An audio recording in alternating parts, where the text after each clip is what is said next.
В начале 80-х компания Disney была на грани банкротства. Спасением для нее стал приход нового исполнительного директора Майкла Айснера в 1984 году. Заступив на свой пост, среди прочего, он заявил: Дисней впервые в своей жизни займется телевизионной анимацией, областью, в которой компания должна стать лидером.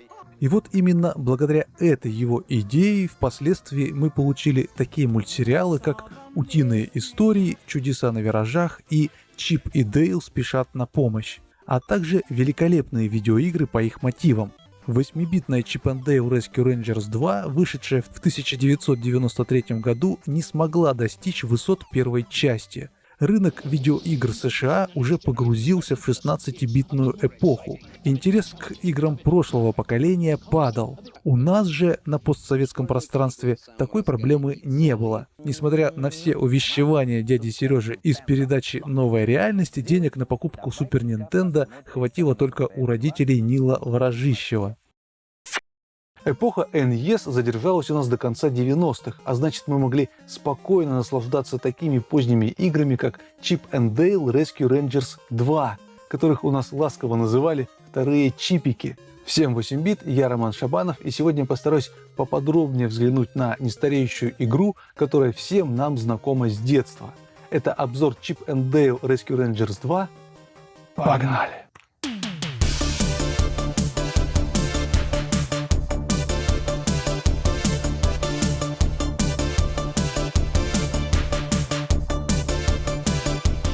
Несмотря на забытость со стороны западных игроков, вторые приключения Чипа и Дейла во многом превосходят оригинал. Игра стала выглядеть более детализированно, спрайты всех персонажей были перерисованы и улучшены, добавлены новые враги и боссы. Музыка все так же на высоте.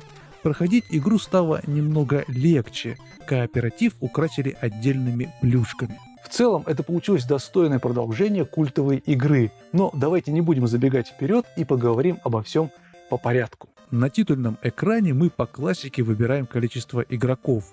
Если вы играете на одного, то можете выбрать себе Чипа или Дейла. Интересно, что этот ставший уже родным титульный экран мог выглядеть немного иначе. В журнале Club Nintendo за январь 1994 года была показана его альтернативная версия с иным расположением бурундуков и обновленным логотипом. Сюжет начинается с того, что из некой кошачьей тюрьмы сбегает главный враг спасателей, пушистый негодяй кот Толстопуз. В это время Чип расслабляется, смотря телевизор в штабе спасателей, расположенном на дереве в парке. Замечу, что апартаменты спасателей слабо напоминают интерьер, показанный в мультсериале. Если честно, я всегда думал, что это зал аэропорта с человеком на регистрации. И только готовя этот обзор, меня осенило, что это логово спасателей. Настолько плохо здесь все нарисовано. Ведущий по телевизору сообщает невероятную новость. В ресторане в центре города заложена часовая бомба. Обратите внимание, что это единственное изображение человека в серии Чип и Дейл. И, конечно же, спасатели незамедлительно отправляются на поиски этой самой бомбы. Однако в спешке они пропускают следующую новость о том, что их заклятый враг Толстопуз сбежал из кошачьей тюрьмы. На этот раз игра начинается не в подворотне, а в ресторане быстрого питания. Круглые столы, стулья, салфетки, чашки и, конечно же, главный символ фастфуда – огромные бургеры, по которым можно топтаться ногами. Противостоят нам вредные пчелы, одурманивающие бурундуков медом, и столовые мыши, хладнокровно метающие вилки. А вот с мышью, вооруженной ложкой, можно весело поиграть в бейсбол. Основная механика игры осталась прежней, но, естественно, подверглась обновлению. Чип и Дейл подбирают ящики, которые используют как оружие и как защиту, если нажать вниз. Кидать ящики можно не только вперед и вверх, но еще и под углом 45 градусов, что очень полезно. Главное об этом не забывать. На замену сложнейшему суперудару из первой части, вибрирующему ящику, пришел куда более практичный виляющий ящик. Чтобы его выполнить, бросьте ящик с разбегу. Этот суперудар работает и с напарником. Тем временем мы подошли к приятному мини-челленджу. Здесь необходимо пропрыгать по 3 пробкам от бутылок и в качестве награды получить жизнь. Играя вдвоем, звезду можно забрать и без бутылок. Пройдя через кухню, мы попадем в аквариум, встав в котором в волшебную лампу Аладдина, мы призовем Вжика, словно джина. Напустив воды, он поможет нам выбраться. К сожалению, далее Вжик будет появляться только в сюжетных сценках, и по сравнению с его ролью в первой части, это большой минус. Перед встречей с первым боссом к Чипу и Дейлу выходит Рокки, который заботливо накормит нас печеньем и восстановит здоровье. Лично я в детстве думал, что он бросает бурундукам яичницу. Водный кролик на пылесосе, которого Толстопуз отправил остановить нас, с легкостью сливает спасателям план своего босса по похищению урны фараона. И далее начинается битва. Кролик не слишком сложный босс, главное держать дистанцию и бросать в него ящики, которые, к слову, могут и сами на него падать. После победы над каждым боссом нас будет ждать бонусная игра с красным мечом из первой части. Здесь можно метким броском заработать себе пару дополнительных жизней. Найдя бомбу и перерезав на ней проводок, спасатели узнают, что это всего лишь хлопушка. Толстопуз сбегает на корабль, а наши герои, идя по следу, отправляются в канализацию. И это лучший уровень, чтобы сравнить, как изменилась графика в игре, потому что канализация присутствует как в первой части, так и во второй. Нечистоты теперь анимированные, текут, переливаются, цвет приятный, коричневый, трубы стали более интересными. На дальнем плане решетки и детализированные кирпичи. Видно, что художники уже освоились с ограничениями 8-битной графики и чувствовали себя в ней, как рыба в нечистотах этой канализации. И вот мы подходим к первому бонусу, созданному специально для кооперативного прохождения. В детстве мы не сразу поняли, как туда попасть. Бросаем напарника, скачем по кнопкам и открываем секретный проход. Теперь мы можем поиграть в жутко тормозящий баскетбол. Вверху ездит кольцо, в которое нужно за минуту накидать как можно больше мячей. Игра прикольная, и жаль, что ее нельзя запустить из меню опций, например, чтобы просто подурачиться с другом. В конце канализации на нас без лишних слов нападает кот с самодельными крыльями. Хотя раньше я думал, что это летучая мышь, пока не присмотрелся к нему повнимательней. Этот кот достаточно коварен. Чтобы стрясти с него пыльные ящики, нужно держаться поближе к центру.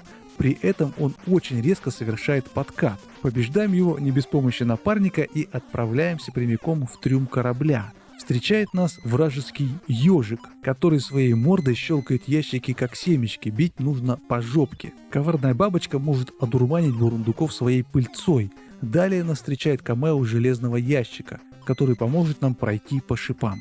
Вообще инструкция говорит, что объектов типа ящиков в игре встречается 3 вида. Деревянный ящик, стальной ящик, который теперь совершенно логично называется гайкой, и теннисный мяч. На самом деле разновидностей ящиков в игре гораздо больше. И самое главное, теперь их роль могут выполнять некоторые враги. Выйдя на палубу, мы находим тот самый теннисный мячик. Физика его поведения очень интересная, отчего обидно, что он встречается в игре только один раз. Он просто поможет нам открыть секретную дверь, в которой Рокки вновь накормит грызунов печеньем. Далее броском кепки нас поприветствует юнга-обезьяна в ведре, и затем мы попадем в прокручивающийся вверх уровень. Начинается битва с пиратом Виски-Лаской. Битва не очень сложная, главное не отставать от экрана. Попасть под вражеский огонь здесь очень сложно. Из сюжетной сценки мы узнаем, что Толстопуз и его подручные отправились на склад возле пристани. Вжик в это время многозначительно жужжит. Зайдя на склад, бурундуки понимают, что попали в ловушку. На сцене появляется Толстопуз, который запирает дверь холодильника и сообщает, что урна фараона поможет ему захватить мир. Начинается уровень в холодильнике, на прохождение которого у нас есть 3 минуты. И, конечно же, на замороженной поверхности наши герои будут немножко скользить. В качестве врага здесь мыши-сноубордисты, пингвины на коньках и сосульки. Также можно весело покружиться на вентиляторах. В конце мы находим таки дырку в вентиляции, и здесь мой напарник решил драматически погибнуть у самого выхода с уровня. Я просто хотел показать полет на воздушном шарике.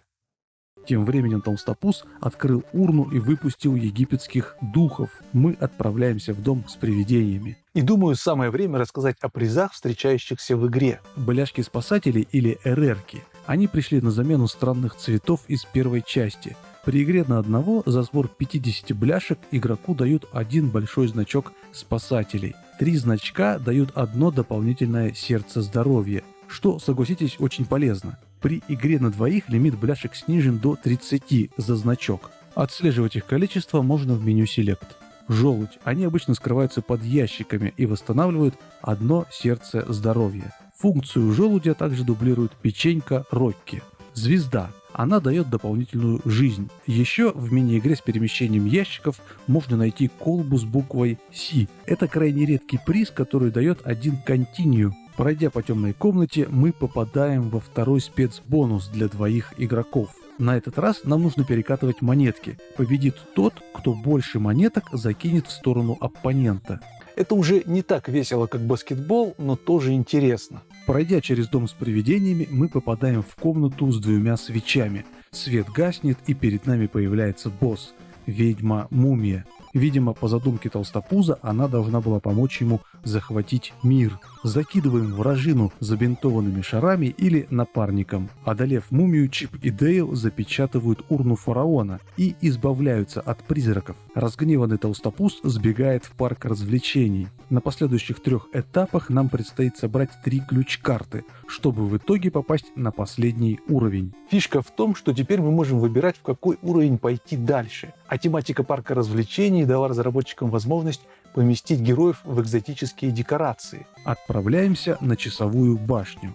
Здесь основной упор сделан на вращающиеся шестеренки и движущиеся платформы. Основные враги — это мышь-электрик, которая во время атаки электричеством маниакально высовывает язык, и крот-шахтер, который напоминает одного из помощников Толстопуза, а в качестве босса страус на шестеренке. Атаковать его нужно, соответственно, шестеренками. Главное — вовремя убегать с его пути. Первую ключ-карту мы получили, и теперь отправляемся в мир Дикого Запада. Бочки с порохом, лопата и камни. Кругом атмосфера времен золотой лихорадки. Враги уже знакомые. Главное развлечение здесь — это катание на вагонетке. Играть вдвоем здесь особенно весело, потому что один из бурундуков так и норовит упасть в ямку. Задорная ковбойская музыка помогает при этом не унывать. В качестве босса здесь, как ни странно, кот-фокусник, который показывает смертельный номер с картами. Получив вторую ключ-карту, мы отправляемся в мир будущего. В целом уровень напоминает высокотехнологичный завод.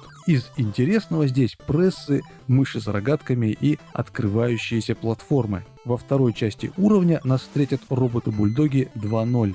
Морды у них стали злее, а лапы на колесах с шипами. Интересное развитие врагов из первой части. Далее второе камео стальной гайки, которая научилась прилипать к магниту. Босс здесь ящер на экскаваторе. Он тоже напоминает одного из подручных Толстопуза. Бить его нужно, кидая куски мусора по диагонали. Похоже, разработчики очень сильно гордились этим боссом, что поместили его на обложку игры наравне с Толстопузом. Добавлю про боссов. Во второй части они стали более стилизованными. Видно, что уровень отрисовки персонажей стал гораздо выше. И все враги и боссы выглядят так, как будто их рисовали художники Диснея. Собрав все ключ-карты, спасатели проникают на базу Толстопуза, где обнаруживают тайный проход. Пройдя через него в поисках заклятого врага, они попадают на последний уровень. И это цех по сборке пылесосов.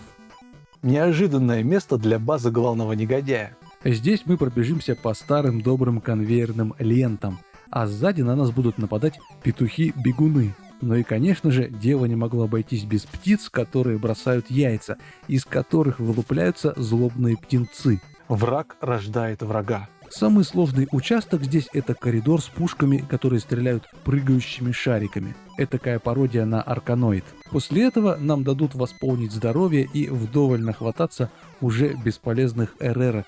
И вот Чип и Дейл наконец-то настигают Толстопуза. После небольшой словесной перепалки он натравливает на спасателей огромного робота размером с полэкрана, который чем-то напоминает кошачьего терминатора. Для победы в него нужно попасть 10 раз часовыми бомбами. Битва интересная и, безусловно, эпическая. Я вот в детстве не ожидал увидеть в конце игры большого робокота. И вот враг повержен, идет последний подсчет собранных бляшек и бонусная игра, которая по сути и не нужна, ведь уровней больше не будет. После взрыва робокота пылесосный завод начинает рушиться. Спасатели спешно убегают, чтобы повторить концовку Кастельвании.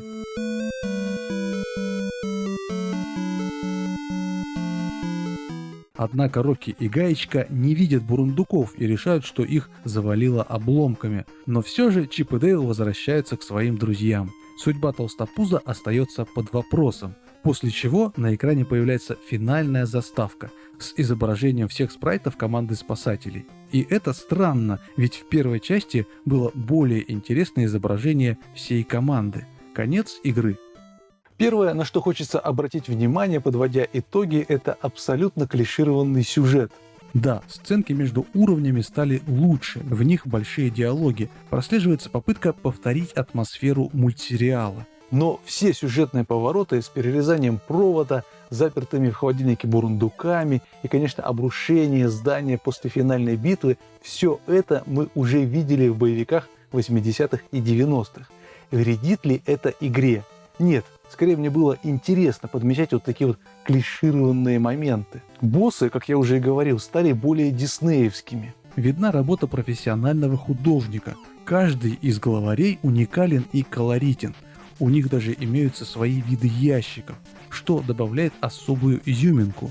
Единственная проблема, что ни одного из этих негодяев я не помню в мультсериале. Ровно как и подручные Толстопуза, которые играют очень важную роль в мультсериале, но в игре их нет. И это грустно, потому что хотелось бы видеть больше знакомых персонажей. Что касается геймплея, он безусловно стал лучше. Механику с ящиками обновили, карту уровней вырезали за ненадобностью. Игру проходить приятнее, причем выделить можно 3 вида игрового опыта. Игра на одного, игра в кооперативе с дополнительными бонусами и как отдельный челлендж спидран прохождения. Вторые чипики очень хорошо для него подходят. Думаю, оценивать такую классику, как Chip and Dale Rescue Rangers 2, бессмысленно. Я постарался максимально подробно о ней рассказать, а все выводы уже давным-давно сделаны. Если вам понравился этот ролик, то скорее ставьте лайк и подписывайтесь на канал. И в продолжение темы можете посмотреть, как я сделал 3D уровень из первой части. Буду благодарен, если поддержите меня на сервисе Boosty. Даже подписка за 149 рублей в месяц очень сильно поможет развитию канала. Ну а на этом у меня все. Заходите на мои стримы. Еще увидимся.